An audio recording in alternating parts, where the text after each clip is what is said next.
This week I want to learn together the first two chapters. We'll try to get to the first two chapters of Sefer Shmuel. Hi, Leslie. The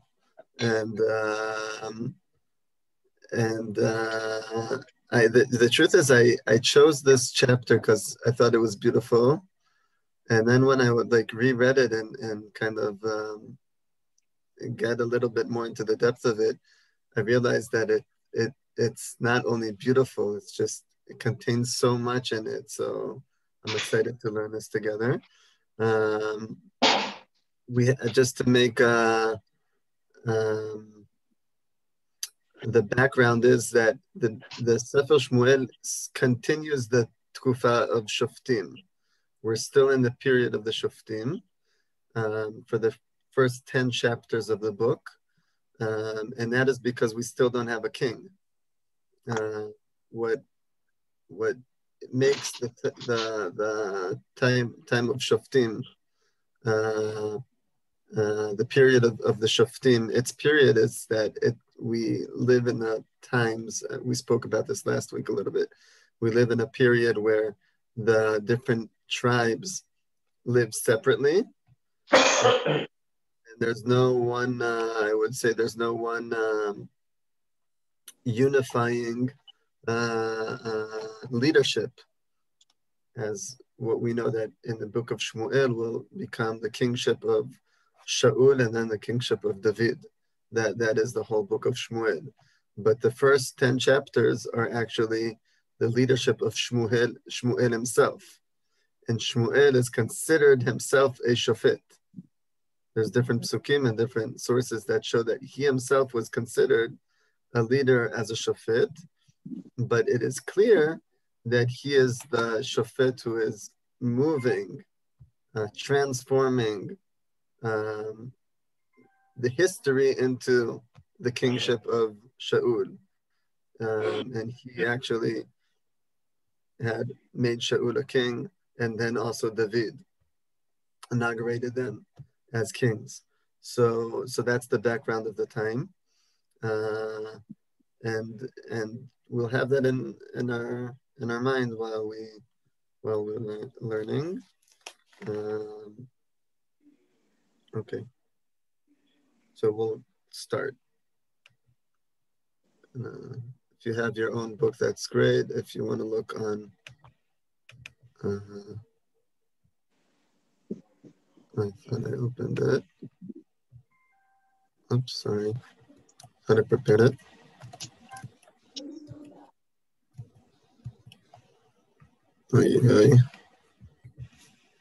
Oops.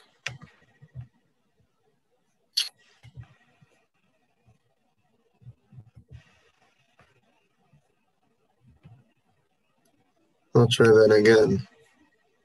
I thought I prepared the psukim ahead of time.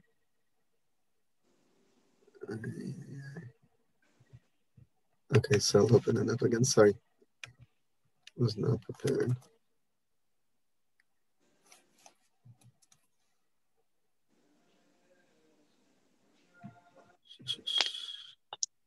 Here we go. Okay, and we want to have the English was helpful, right? Yeah. There we go. Okay, so we're starting. What's amazing about this chapter in Tanach is that it's every detail here is mamash put in placed in a very exact way. So have your senses open, and you're mamash welcome to share things you pick up or understand. The first 3 or 4 psukim we're going to read are what we call in literature an exposition, right? Is that the word in English? Expositia, we say. It's basically where we're putting all the material of the story, the framework of the story, the people, the place, the time. Everything is going to come into 3 psukim. ויהי איש אחד מן הרמתיים צופים, מהר אפרים, ושמו אלקנה בן ירוחם בן אליהו בן תוכו בן צוף אפרתי. There was a man from a place called Ramatayim of Tzofim, which are in the country hills of Ephraim. The place was in the country hills of Ephraim. If we look at this, his name, Elkanah ben Yerocham ben Eliu ben Tochu ben Tzuf, and you look it up in different places such as Divrei Yamim, we actually find that he was a Levi. He was living in Ephraim, but we know that the Leviim were scattered around all of the nation. They didn't have their own area, right? Not like Yehuda and Ephraim and Binyamin and Menashe. Levim were scattered in the whole country and between all the tribes. And Elkanah is one of these Leviim who appears in Ephraim, and that's why he's also called Ephrati, which means that he's from Ephraim. Velo shte nashim, or pasuk bet, he has two wives, Shem achat Chana, v'shem hashanit Pnina. The one name, one of his wives is Chana. Many of the commentaries here say that she was actually married first. Right, Shema Achat Chana, she's the first one in the order, so he married her first. V'Shem Hashanit Pnina, and he married Pnina the second to the first one. V'Yihi lePnina Yeladim, u'Chana en Yeladim. Pnina had children. This is the classic Tanach story. One wife has children, and the other one doesn't. U'Chana en Yeladim. It could be that he married Chana, and after he saw that Chana didn't have kids, he married Pnina in order to have children. That's what we see with Sarah and Hagar, right? Abraham didn't have children from Sarah, so then he took Hagar and had a child with her. And this man used to come from his city from day to day or from year to year. It seems like Yamim Yamima is every year. To bow down and to give sacrifices for Hashem. Adonai Tzvaot b'Shilo, in a place called Shiloh. V'sham Shne bnei Eli, Chofni uPinchas Kohanim l'Adonai. And over there, there's the two sons of Eli, which are called Chofni uPinchas, and they were Kohanim. So if we look back to the Sefer Shoftim for a moment, we do know that there's a place called Shiloh and that the Mishkan is over there. It did not take so much significance in the story. In the stories, we don't have any one of the Shoftim going to the Mishkan, making relationships with Kohanim, right? If we look at all the Shoftim, we didn't learn all the Shoftim together, but if you look through the book of Shoftim, the different leaders in Shoftim do not have any connection to the holy place, to the Mikdash. This story starts with a person who goes in a ritual every year. It doesn't say, by the way, which date and what day does he go during the year. We don't know. It might be in one of the Chagim. It might be in a certain date or whenever it works out for him once a year to Shiloh and to give sacrifices. Now, when I say an exposition of a story, it means that everything is in here. So I would say, according to the way that this is brought, that who will be the main character of the story? What do you think?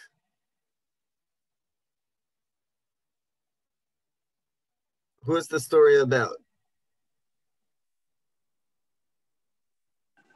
Well, it would seem like it was about. You look at the first words of the story. Right. There was a man from Ephraim.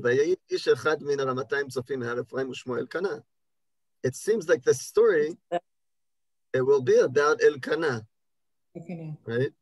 But we know, those of us who read the story or those of us who read the WhatsApp I sent, that the story is going to be about Chana.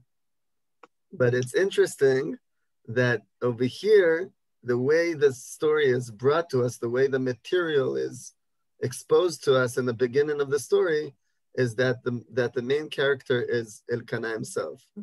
Again, we have to have this in mind, and then while we read the story, we have to figure out why is it brought this way. Another thing that we have to understand is, obviously, if there's this concept of one woman having babies and one woman doesn't have to have babies, obviously that's what it's going to be about. And that right away resonates the stories that we know already about this. Really sounds like Yaakov and Rachel, right? Which he has two wives, one has children and one doesn't.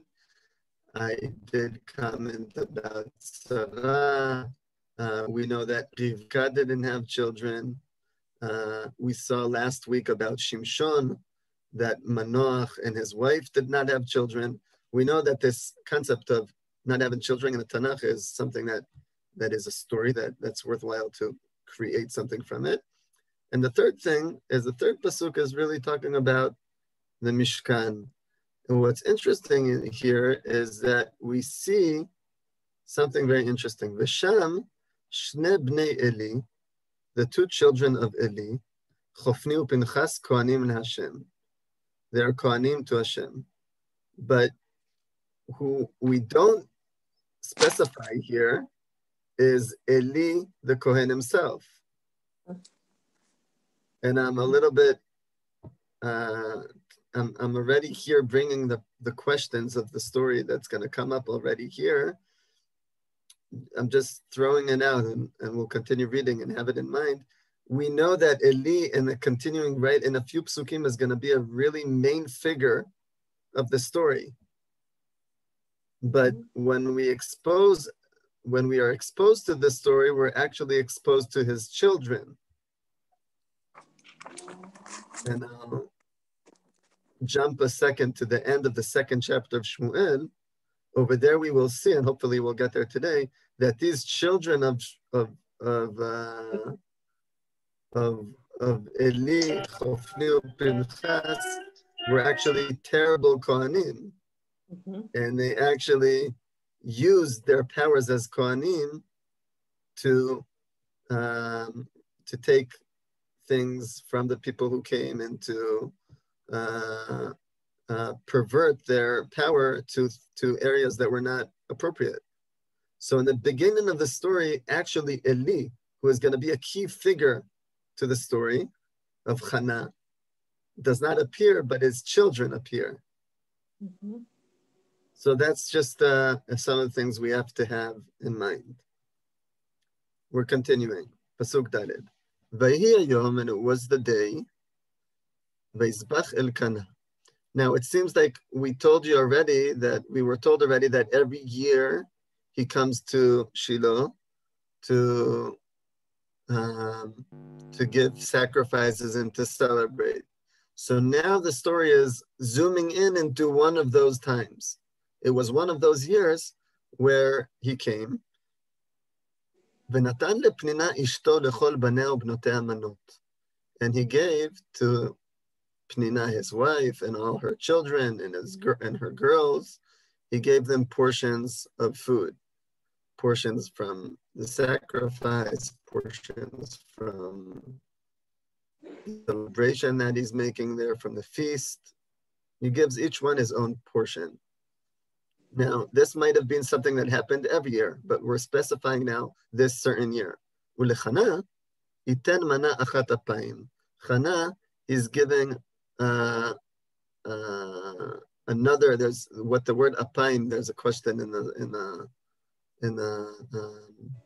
commentators if it's another one, meaning is he given her two times, or is he giving her a better portion? Is it something with quantity or quality? But anyways, he's giving her more than others, better than others. Ki et Chana ahev, because he loved Chana. V'Adonai sagar rachma, and the Lord has closed her womb.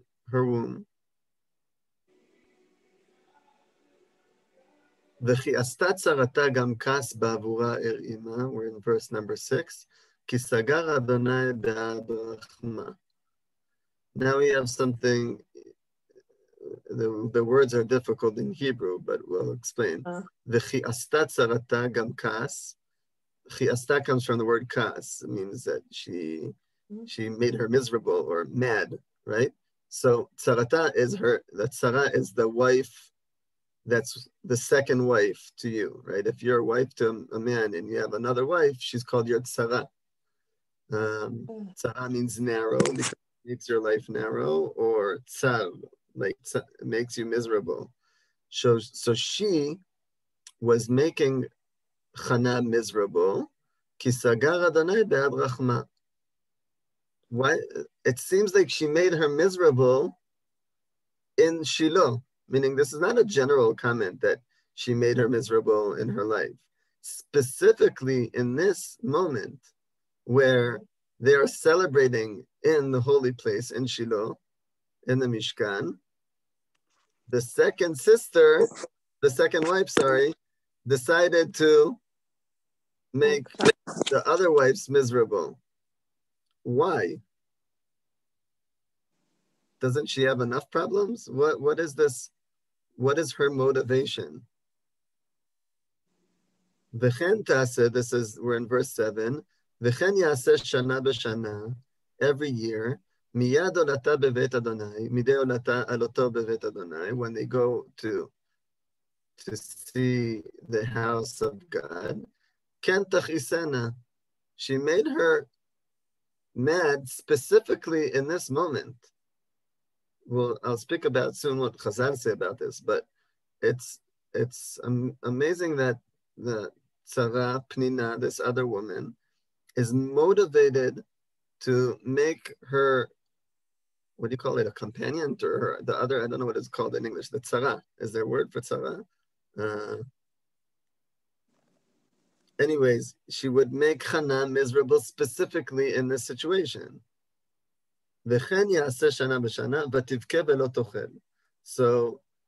Chana's reaction is that she cried and she didn't eat. Now this is a question how to read this verse. Elkanah says to Isha, her husband, says to Chana, Lame tivki, why are you crying? Velame lo tocheli, why are you not eating? Velame yera levavech, and why is your heart so bad on you? Halo anochi tov lach me'asara banim. I am better for you than 10 children. I love you so much, right? I love you so much that I'm better than all your children. Basically, what is he telling her? You could read it in two ways. And this Rav Steinsaltz brings in his commentary on Shmuel. One way to read it is that he's very genuine. And he says to her, I love you so much. The kids don't even matter. Don't you realize how much I love you? Another way is saying, okay, he had enough of her crying every year. And he's telling her, get over it. You know, I am better. I'm taking care of you. I'm giving you more food than other people, right? Now, either way we read it, both ways, he is very disconnected from her, right? Even if he loves her, he's disconnected from her, because if a person doesn't have a child, you think that if you're going to give her another hamburger, she's going to be happy. What is your... I mean, you're a man and you're not really supposed to understand, but still, like minimum, like. So that's the question. What's going on here? Wait, now, Shlomo, can I ask a question? Yeah. Where do we get the idea that he might be being sarcastic? Because it seems from that pasuk that he's asked, like he's asking a lot of questions, right? Like, why are you crying? Why aren't you eating? Why are you sad? I feel like if he was really kind of just nim'aslo and he was done with her, there's something about, it looks like as a man, he might not be completely getting the nikudah, but that he's being as genuinely concerned as he can by asking her all these questions. I think that in both ways that I was reading it, he still loves her, right? The question is if he's loving her and he's trying to give her nechama, or is he like upset already? How much could you cry? Like, I love you. Can't you get it? Like, don't you see it? He might be frustrated is a better word. Okay. Right? I love you so much. I'm giving you, I'm so, right? I'm a man, so I could say, right? One of the worst things that a man could do is try to give love or try to like help out when it doesn't work. It's not working. Now, and I want to see, I'm a little bit guided in this perek by Professor Uriel Simon, which is a very great learned scholar. I was in his shiur he gave in the Gush last year, over 90th birthday. He's a scholar for many years in Tanach, and he writes about this perek. And he basically says like this: these three psukim basically take Chana, who has a problem, and Chana's problem is that she doesn't have a child. And the question is, what do you do with this problem? Right? It's a problem that needs to be solved.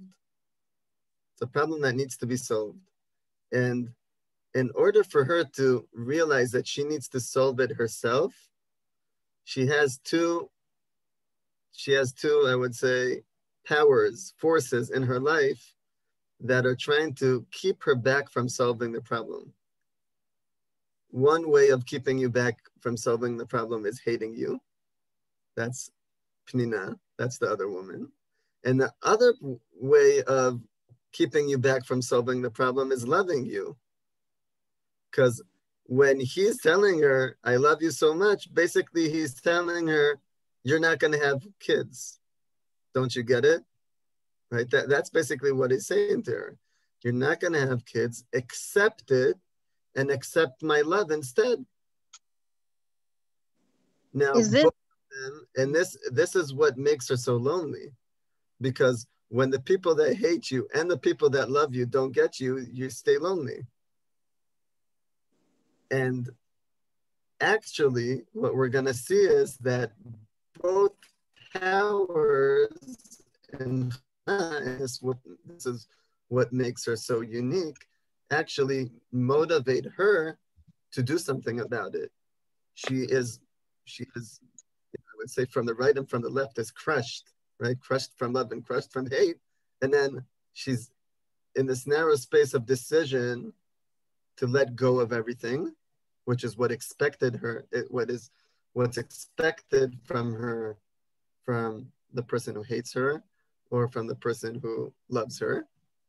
Or is she able to release herself from this in some way, take responsibility about her loneliness, and find, I would say, the third way, find the way out of this. And that would be the continuation of the story. Is she in a different position than Sarah was with Abraham and Hagar? We could do the parallel, right? Sarah over there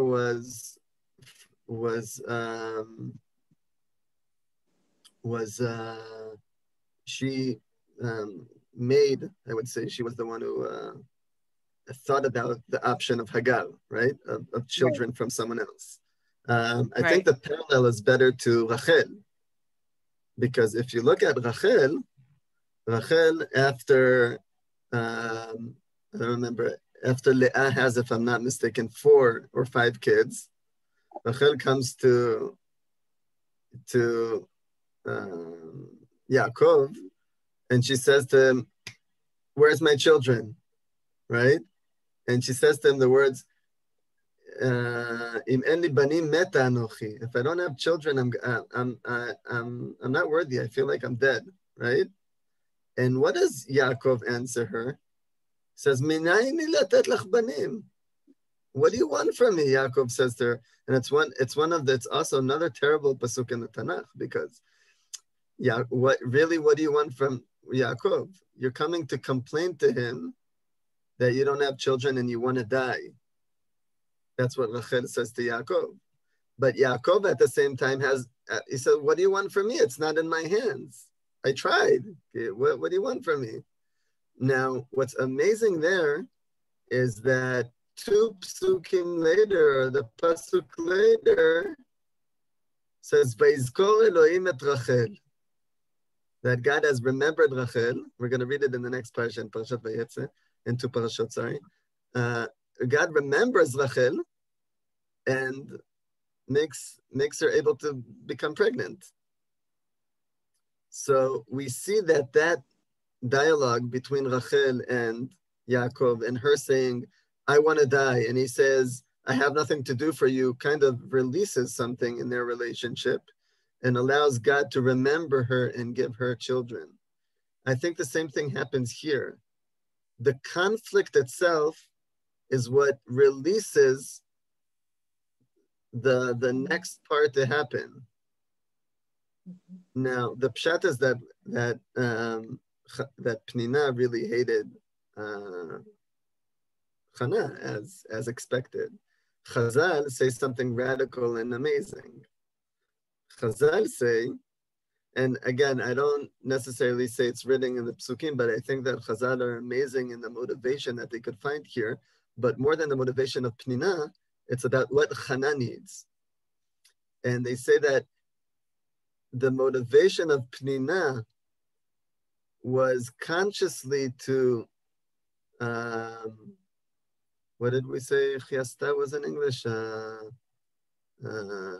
did we say she did? She, to make Chana miserable consciously in order for Chana to pray. You see what a tzaddikus she was. She said, Chana, what is she thinking? Chana doesn't have children.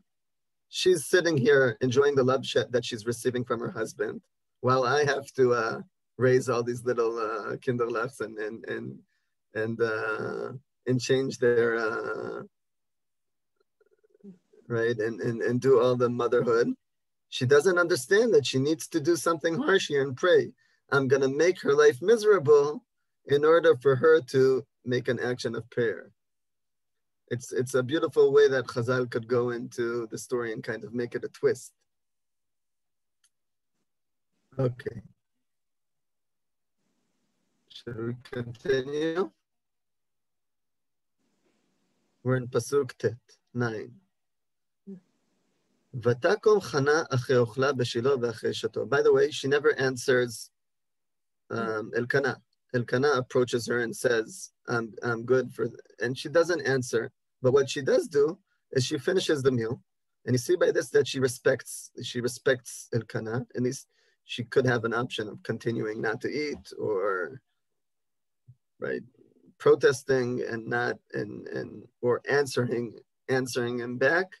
And she keeps it inside of her. I think it comes to show this loneliness that she has, that he really doesn't get it. There's nothing to talk about. There's no place for dialogue here. Vatakom Chana achei ochla b'shilo v'achei shato, after eating and drinking. Ve'Eli HaKohen yoshev al hakiseh al mezuzah teichal Adonai. And here Eli, which I said, that does not appear in the exposition of the story as one of the figures, appears as a figure. And he's sitting on the chair that is on the doorpost. The mezuzah is the doorpost of Heichal Adonai, of the temple of the Lord. Now, what's amazing in this pasuk is that you see how different they are. Vatakom Chana. Chana gets up to do something, and Eli is sitting down. They're mamash opposites. In one pasuk, Chana is getting up to do something, and Eli is sitting down and on the doorpost. When you're sitting on the doorpost, you're guarding but you're also not inside. Eli is not inside, although he's the Kohen, but he's not inside the temple. He's on the doorpost of the temple. And he is guarding, he's waiting for something, he's checking out. As opposed to Chana, who's getting up and doing something, Eli is sitting and looking. Why is this significant? Because, again, I'm jumping to the end of the story here, but it's actually not the end of the story because it's happening at the same time. Those children of Eli, Chofni and Pinchas, are basically taking over the whole worshiping in the Mishkan and ruining it. And the question of the story is, what is Eli doing for it to stop? Where's Eli? Eli is the master, is the father, right? We have this concept that when children do something in Tanach, obviously the father is in the story there in some way. It's happening under his control, but he's lost control. And what he is able to do is sit down statically and guard the temple, and he's guard the Kodesh Kodeshim. Vehi, going back to Chana in verse 10, Vehi marat nafesh. She is mamash, her soul is very bitter. Vatitpalel al Adonai uvachot tivke, and she prays to God and she's crying. First of all, she prays. But now she does the next action, Vatido neder vatomar, and she takes a vow, and she says, Adonai tzvaot, im raot tireh be'oni amitecha. God, my Lord, this is, by the way, this is a very unique way to call God tzvaot, which means the God. It's a question how to explain this name of God, tzvaot. It's one of the holy names, but does it mean God of all the troops, tzvaot, as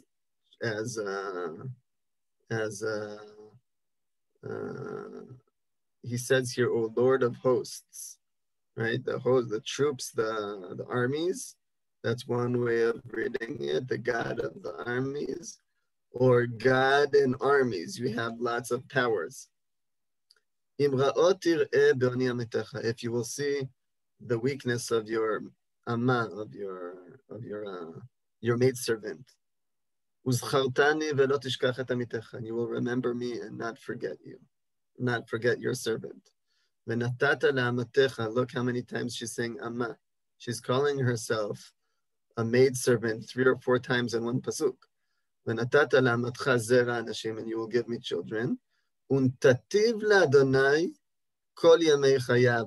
I shall give him over to God all his life. And the razor, a knife, shall not go on his head, meaning he will be a Nazir, right? We know that from Shimshon. What is she doing here? First, she prays, but in her prayer, she's taken action, and that action is called a neder. Even though a neder is something we do in our speech by talking, in Tanach, generally and specifically in halacha, we know that a neder, if you take a vow, you are creating a situation in the world that you are obligated to it. That's the whole point of a neder. A neder is that I say something and it becomes a law. And I can't break that law anymore. It becomes one of the chukim of the Torah. I am adding a law to the Torah that I think that is necessary for my own specific sake. She says that I will, if you will give me a child, I will give over my child to you, and he will also be a Nazir. Does it make sense what she's saying? Basically, she's taking it a little bit too far, no? The whole point is that she doesn't have a kid. So she's asking God to have a kid so that she will dedicate him totally to God. So then when is she going to have a kid? What is she going to do with him? Now, we'll see in a moment that she really, this happens and what does it mean. But from this action that she's willing to do, you also see the motivation of her needing or wanting to have a kid and how far it is from the people surrounding her. Because she needs to have a kid for the sake of having a kid. Not in order to have a family and to raise him and to, play with him and to, sit with him on a Shabbos table. Not even to be worthy in the eyes of Pnina, who says to him, you don't have kids. Because even when she's going to have a kid, she's not going to have any relationship with him. Or at least she's not going to own him. She's going to have to give him over, according to what she's saying here. This is like almost the opposite oh, sorry. I was just going to say this is almost the opposite of the she's story taken a vow that what happens there. I said this is almost the opposite story of Shimshon. Because over there they have the child, they raise him, they go with him everywhere. And also when the angel comes to his mother, right, he says, this is going to be the deal. Here, it's totally the flip. Sure. Right.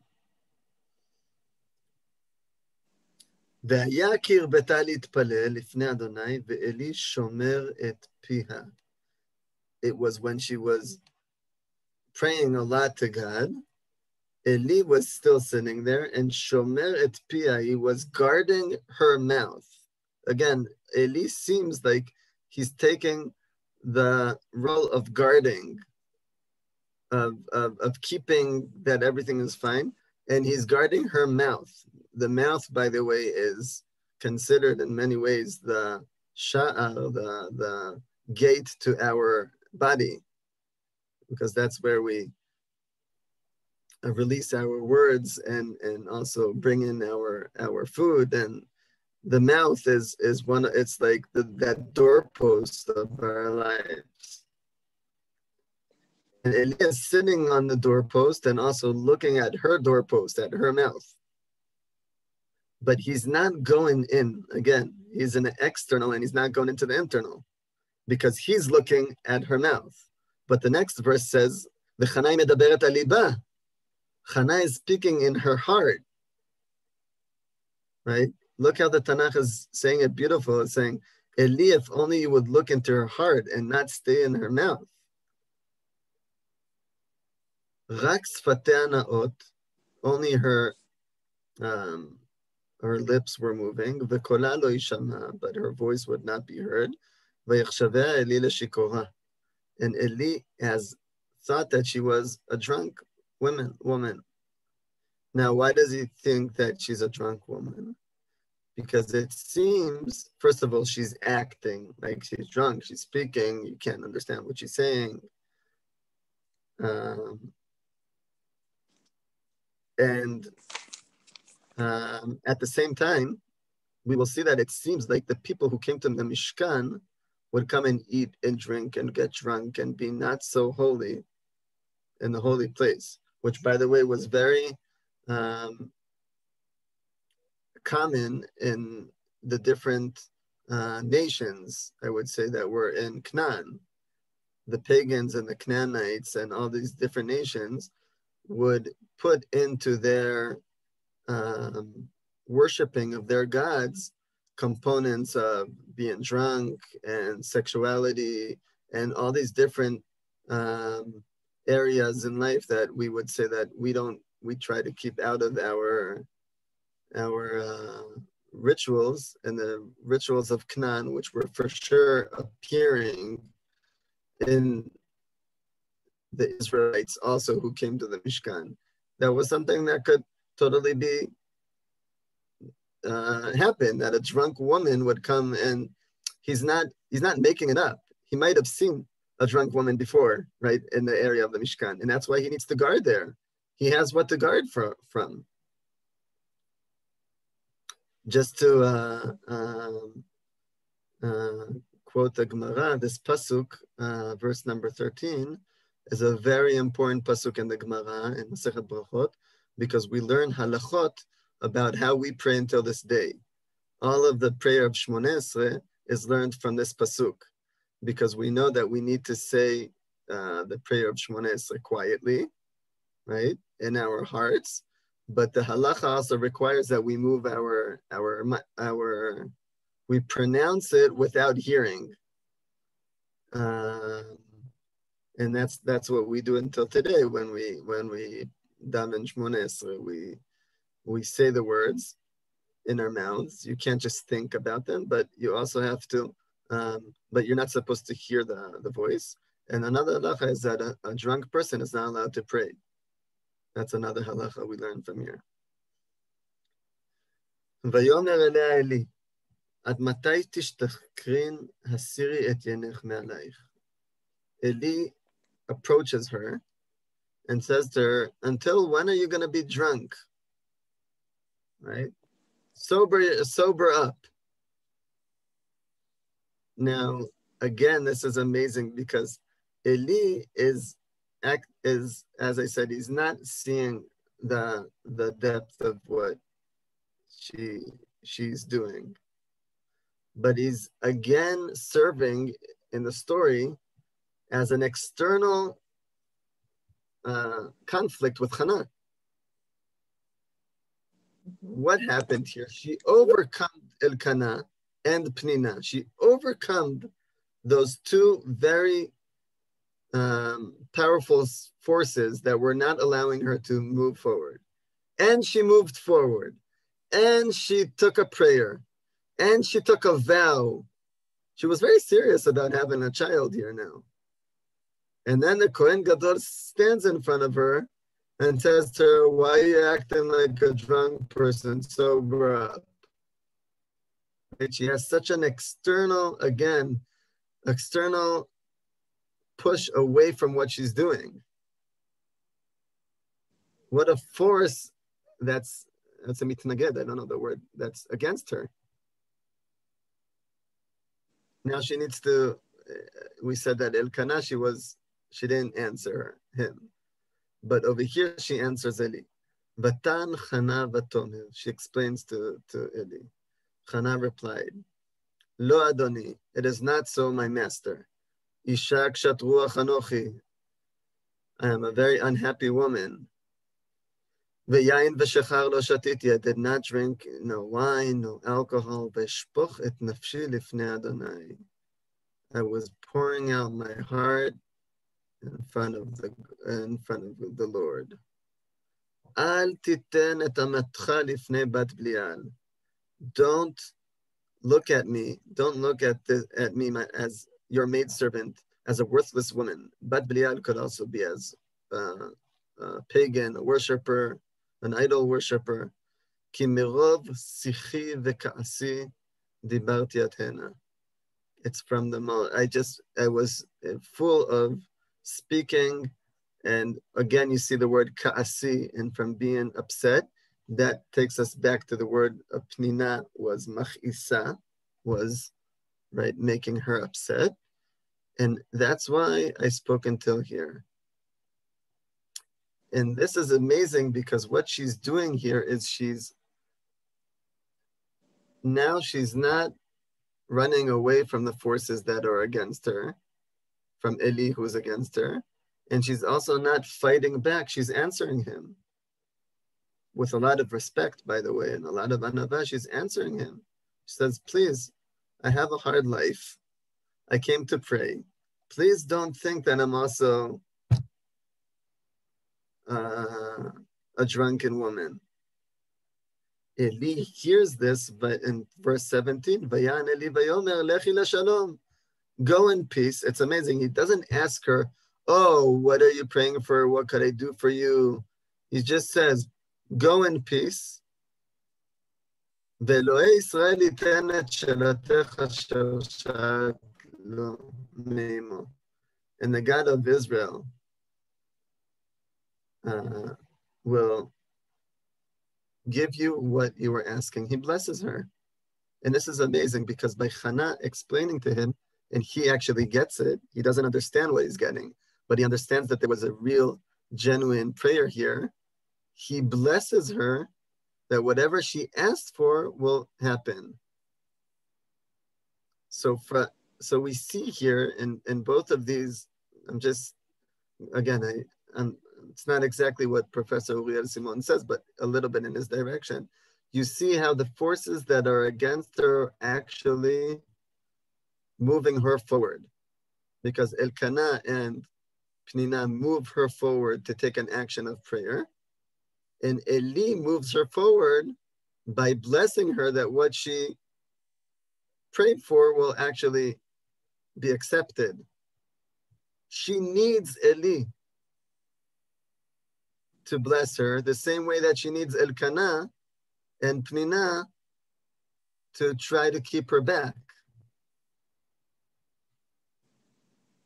ותאמר תמצא שפחתך בין מעיניך ותלך האישה לדרכה ותאכל ופניה לא היו עוד. She came back, she ate, and she was not upset anymore. Her face did not upset anymore, was not upset anymore.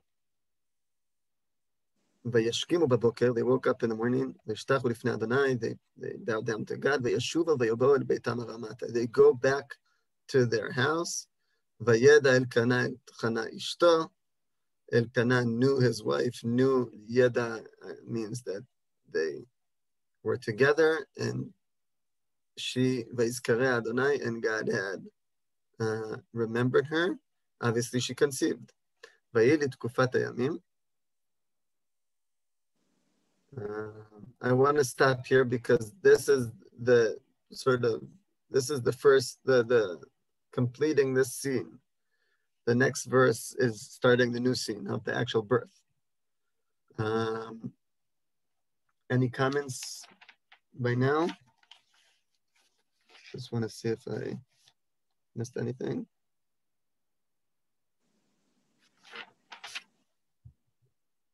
Okay, so we'll continue. Now what happens? What's gonna be the I would say the next issue in your mind? She's pregnant, she has a child, everything's okay. Now what needs to happen? Take him to the she promised that she'll give him over, right? She didn't know. Let's see. Now the question is if she's actually going to do her neder or not, which obviously she's going to do it. We all know the story, right? But if we're reading the story in a literal way, over here, we need to stop in this pasuk, in pasuk 19, and say, okay, now she's pregnant. Is she serious about what she said? By the way, there's an interesting halacha, or there's interesting midrash, that a woman has to give a korban after she has birth. After she gives birth to a boy or a girl, after a certain time, a period of days that she needs to wait, she goes to the Beit HaMikdash. We don't have this today, but if we would have Beit HaMikdash, you would all experience it. Go to Beit HaMikdash and give a korban, a sacrifice. And the sacrifice, one of the sacrifices that she gives is a korban chatat, the sacrifice of sin. So the Gemara asks, what is the sin of a woman having a baby? Why does she have to bring a korban chatat? And there's different answers for it. None of them are satisfying, I have to say, but there are different answers. And one of the answers is that a woman, when she gives birth, she's in pain. And when you're in pain, a person takes a neder. But she wasn't really serious about her neder. So then the neder is nullified because we say, okay, she was in pain, she wasn't so much unconscious. I don't know, they gave her, what's it called, a pedoral, right? She wasn't like fully with us. So we don't take her vow seriously, but she still needs to give a korban to sort of say sorry for that neder. That's a Gemara says that about a woman giving birth. Why am I saying it here? Because we could say, Chana could come up and say, I didn't really mean that. I was really desperate for a baby, right? That is legitimate for her to not want to take forward her vow. She has a baby. She's going to have a baby in her hands in a moment. And what we see with Chana's amazing personality is that, again, she's going to overcome this, I would say, obstacle or this, and she's going to do what she said she's going to do. Okay, Pasuk 20, verse 20. Vayelid tkufat hayamim v'tar Chana v'teled ben. She had a boy, v'tikra et shmo Shmuel. Now this is important. She named him Shmuel, ki me'Adonai she'altiv, because I asked him from the Lord. So we know that the word Shmuel contains in it the letters of she'elah, which comes from the word like question, or better here, asked. I asked for it and I got it. So she names the child with this request that she gave. 21, והיה לאיש אלקנה בכל ביתו לזבוח לאדוני את זבח הימים ואת נדרו. Now Elkanah and all his family came back to give the offerings of every year. V'Chana lo alta, but Chana did not go to Shiloh, to the place of God, like every year. Why? Ki amra l'isha, she told her husband, Adidagamel anar v'aviotiv, v'niret pnei Adonai, v'yashav sham Adonam. Only when the child is weaned, I will take him to the house of the God, to the Mishkan, and then he will stay there forever. Now, this pasuk is very interesting because you realize how serious she is. And she's afraid that if she takes the child before he's weaned to the Mishkan, he'll need to stay there. Meaning the moment he sees the Mishkan, the moment he will be in presence of the Mishkan, he will never be able to leave it. She took it so literal that she can't give him over because he's too young. So she says, I'm not going to go to the annual feast in the Mishkan because I'm still raising my baby. And I guess after 2 or 3 years, usually in the Tanach, 2 or 3 years, the child is weaned. Now, what is Elkanah supposed to answer her here? Again, Elkanah, what is his, if we look at it not only as what is his role in the story? Vayomer Elkanah Isha, Asiya tov b'einayich, you should do what's good in your eyes. Shvi ad gomlech ito, ach yakem Adonai dvaro. Vatasha v'isha, vatanek et bna ad gamla oto. Now, this is very interesting because in one way, it seems like he's accepting her, right? Do whatever is good in your eyes, right? I accept you, I respect you. But the question is, did Elkanah change in this story? Anything's changed inside of him? It doesn't seem so. Because when you say to something, do whatever is good in your, whatever you say, I agree, right? It's very distant. It's very being a little bit not part of the story.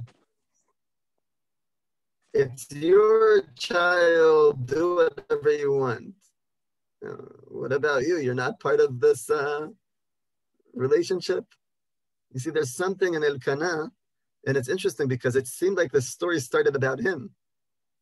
When we said that, right? The beginning of the story was about him, but he's actually not going through any change here. And we know that a story requires from the main figure to transform into something else during the story.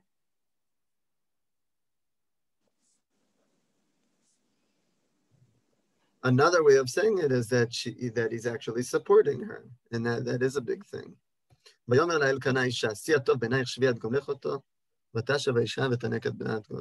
Now, she's ready to bring him to the Mishkan. ותעלהו עמה כאשר גמלתו.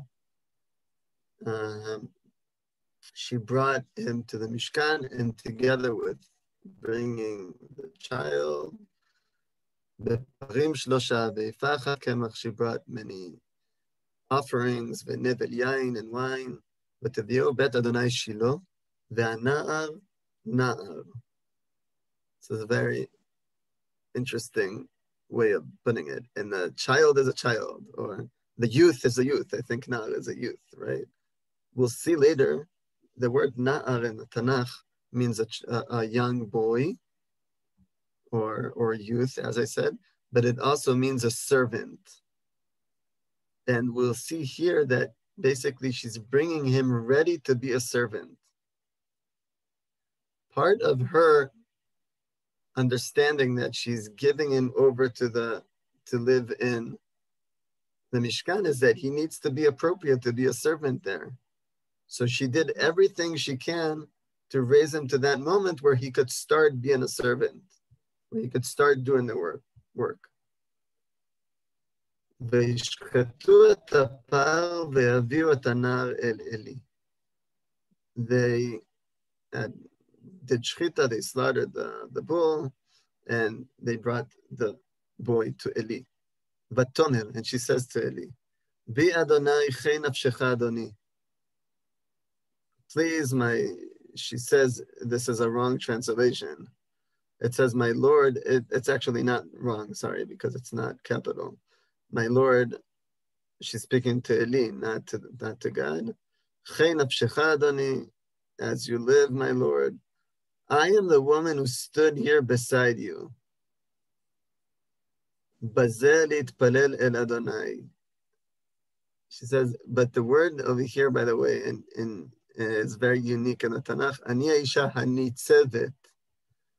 I am the woman who was standing here, imcha, with you, to pray to God.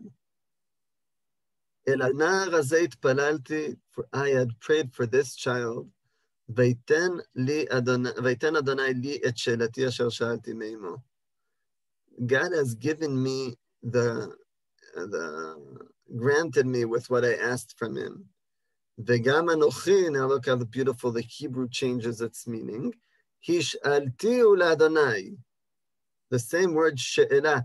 I had asked and got it from him, and now I am lending him. Because the word lish'ol in Hebrew is also to lend.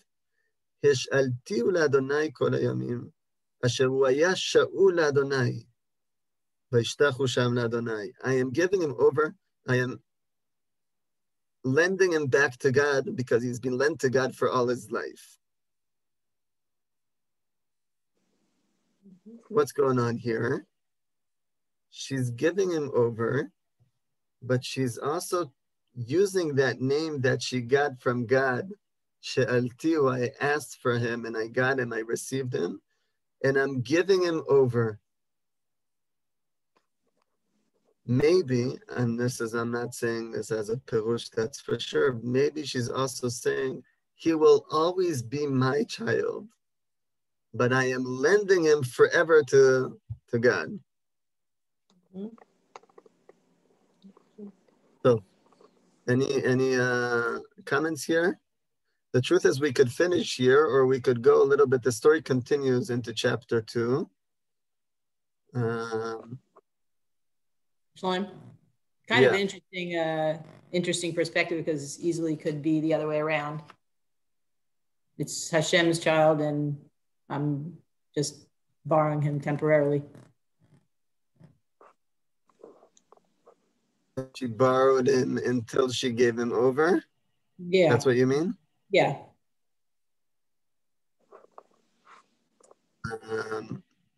That could be, but it says over here, Asher Shaul Asher Hayahu Shaul l'Adonai. He's lent to the Lord. You see also in English, it's translated like that. Literally, the words are mamash, he is lent to God. It could be explained maybe different, like you're saying, that he was lent to her from God. but the words in Hebrew could be explained maybe in both ways. Not really, not really. It's probably the other way around. It's because it's clear that lending it to Hashem, so it's not to God. It's not the other way around, right? Right, but it could be Asher Hayahu Shaul. You see this a little bit in the Tamim. This tam here it's called a tam mafsik. It stops the sentence for a moment, La Adonai, and then it's a big stop. It's a little bit, you need to be a little bit of aware of the tamim, but it could be read a little bit like that he was lent to God, like in the sake of God or from God. So there is an ability to say that. I think it's less pshat. Okay, let's read quickly. I do want to go. This is the next. Sorry, can I ask one quick grammatical question about the name Shmuel? Okay. The shorish is not from Lishmoa. It's really Sha'al. No, Lishmoa is with an ayin. That's like Ishmael. So where does the mem come from? Shmuel. I don't know where the mem comes from. I'm not so strong in grammar. Okay. But I sounds like if it was from She'elah, it's more like Shaul, right? Right.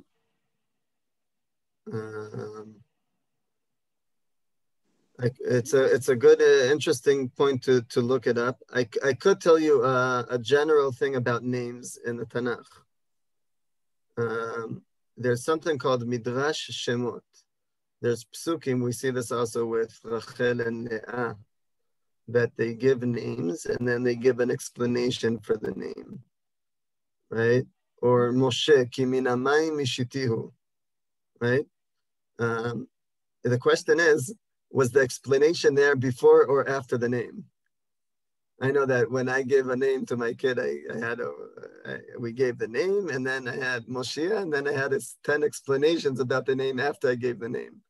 And it seems like most of the names in the Tanakh are like that. For example, Moshe is the famous example because they found that it's actually not a Hebrew name. It's actually an Egyptian name.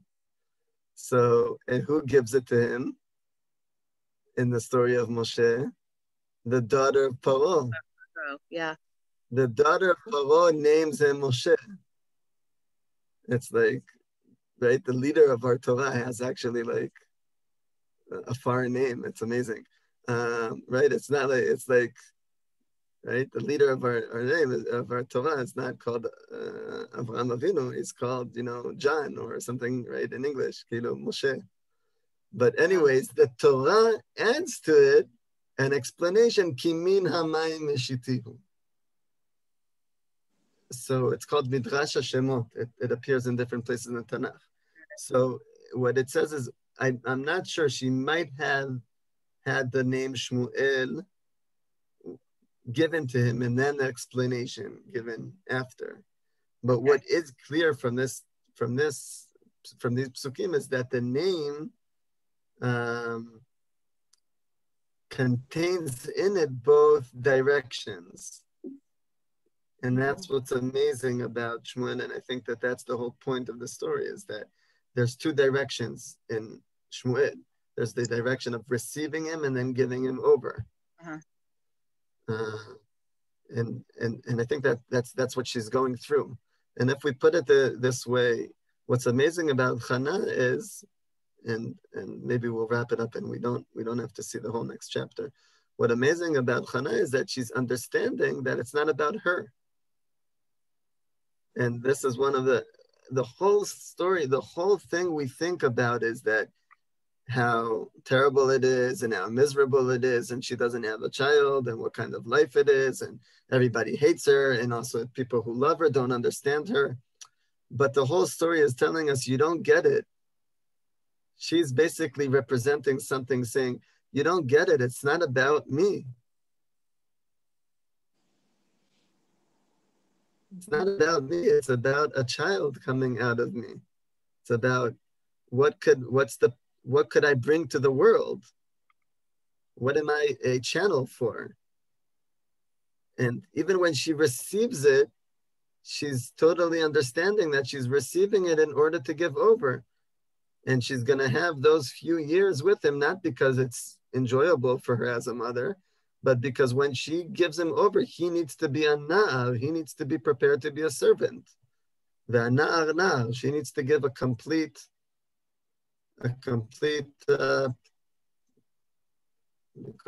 production, or right, a complete offering back to God, and that is the package. Yeah, that's exactly the way we like to talk about our children. I think that this this perek is really beautiful because it's not. I wouldn't say we learned last week. The last 2 weeks we learned the story of Shimshon, which was very controversial. This story is not controversial in that way, but it contains much more, I think, than what we just read it. It contains a lot of depth in it. I'll just skim through the next perek. I don't want to read every pasuk because it takes a lot. There's the famous next prayer is Vatitpalel Chana. And over here, she mamash says a prayer. And this prayer is brought in the words of Tehillim, very similar to Tehillim. Alatz libi, it used to be when I was a kid that they used to make children in Israel, the religious children used to need to learn this prayer by heart. I still don't understand why. I mean, it's beautiful, but why in the whole of Tanach did we need to learn these psukim by heart? Wasn't significant enough for me at least to know it by heart. She says, Alatz libi b'Adonai, Ramak karni b'Adonai, Rachav pi aloivai, ki samachti b'shuatecha. Right? My heart exalts into the Lord. I have trembled through the Lord. I can't even understand these English words. I gloat over my enemies. I rejoice in your deliverance. And she continues these psukim, speaking about her coming, saying thank you for God, taking her out of her personal problem. But all the psukim are speaking about someone who's in war, right? Was she in war? Was she in battle? What are you talking about, right? And glad over my enemies, rejoice, right? Samech v'shuatecha, like, and I'll just say that there's 2 ways of reading, and you could read Keshet Giborim if you look, for example, in verse number 4. Keshet Giborim chitim v'nichshadim azruchayim. The bows of the mighty are broken, right? What are we talking about? All these psukim that speak about battles. So one explanation is that Chana took a famous prayer that spoke about thank you to God and spoke about herself. And in that way, she felt like she was battling in front of the people that she was with, in front of him. And that's a little bit what we do when we read Tehillim, when a person takes Tehillim, and he says, David HaMelech says, thank you for releasing me from this battle. None of us had a battle, but we all experienced our personal battle. That's one way of explaining this. Another way of saying it is that she actually made up these words not for herself, but what's gonna be after her. Because when we were speaking about her, about Shmuel being the next generation preparing for the kingdom, she's understanding that she needs to prepare for battles, and it's not about only herself and her child, but about the whole nation who's going through this process with her. I'm just saying this in really short points, and I'll just go down to the happy end. There's a whole story here how they continue to go to the Mikdash, and the sons of Eli are being are acting terrible. Verse 17. The sin of the young men, again, and I said that's why they were written in the beginning of the story, the children Chofni uPinchas.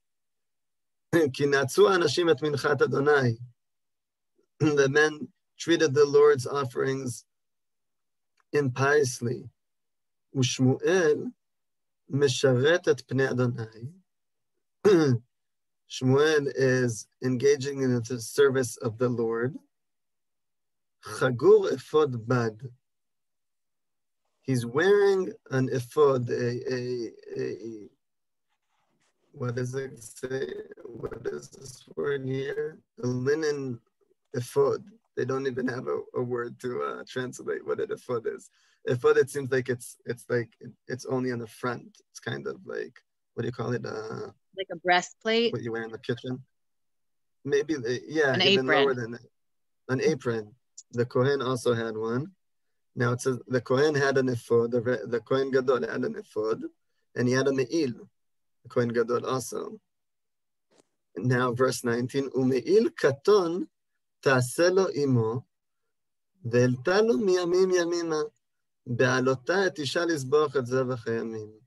His mother makes him every year a new coat, and she brings it to him when she goes to and she delivers it to him every time she goes in a yearly, to her annual visit to the Mishkan. The last pasuk for us.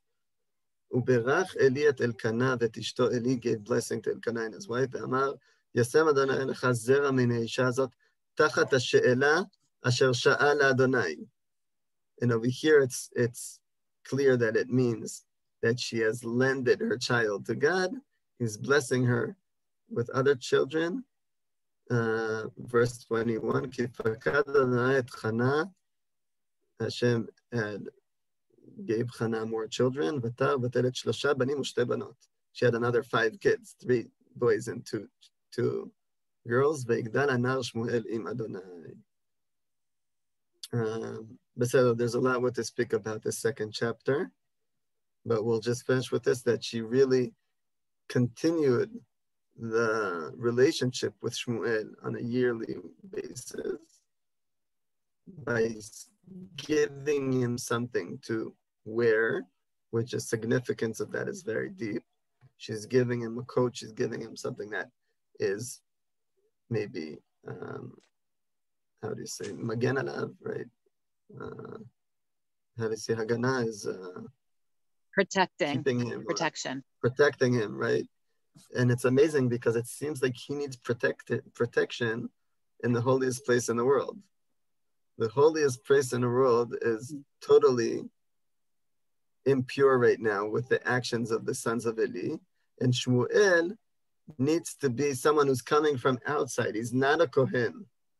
Someone who's coming from outside needs to be protected and protect that uniqueness. And we know that the next chapter is that he actually hears the voice of God. So finish with this. Any comments or thoughts? It's a fascinating story. Yeah. I didn't say something. I'll say a short story. As we were talking, I remembered a conversation I once had with Steinsaltz. It might not have anything to do with the story, but I'll say it anyways because I didn't say something in his name today. Once I asked Rav Steinsaltz about, we had a friend who was not married and she wanted to have a baby.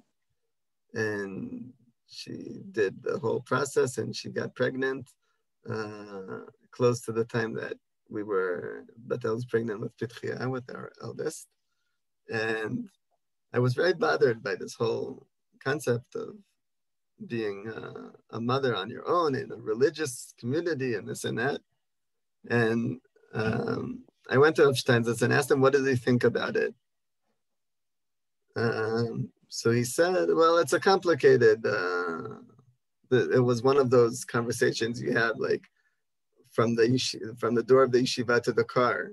When we would walk him out, you could like ask him a question and then stand by the car for 20 minutes to hear what he thinks about something.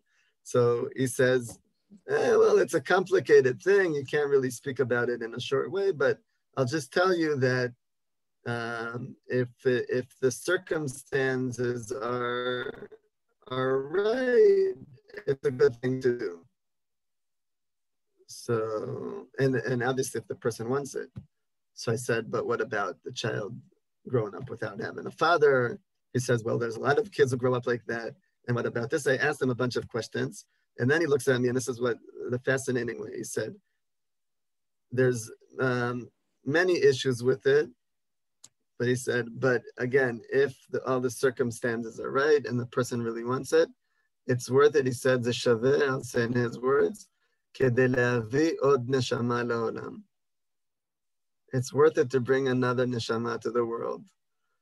And it was, for me, it was the most fascinating opportunity to see how I understand nothing about this world, because I had all this psychology in my mind and all Kabbalah and things I learned and how to bring children and raise a family.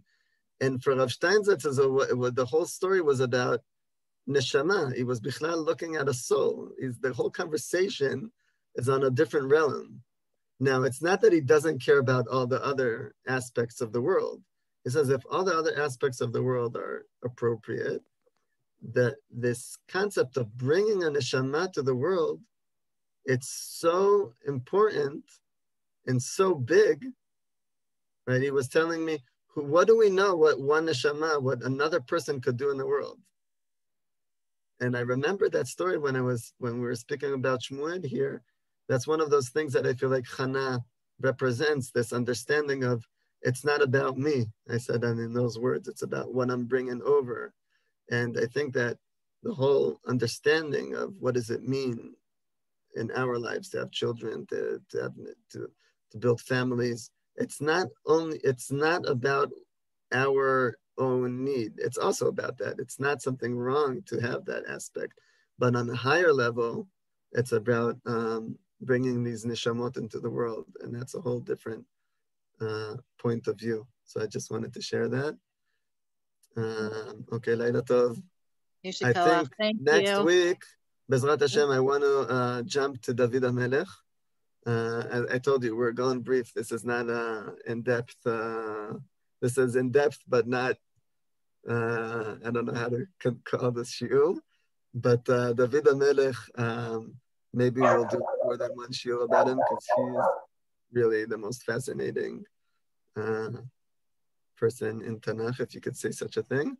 But there's a lot what to learn about him and to see. So, Bezrat Hashem, next week, David. Okay. Thank you, Sean. Bye. Thank you. Good night. Bye. Bye. Bye. Good night. Bye. Bye, Shlomo. Bye.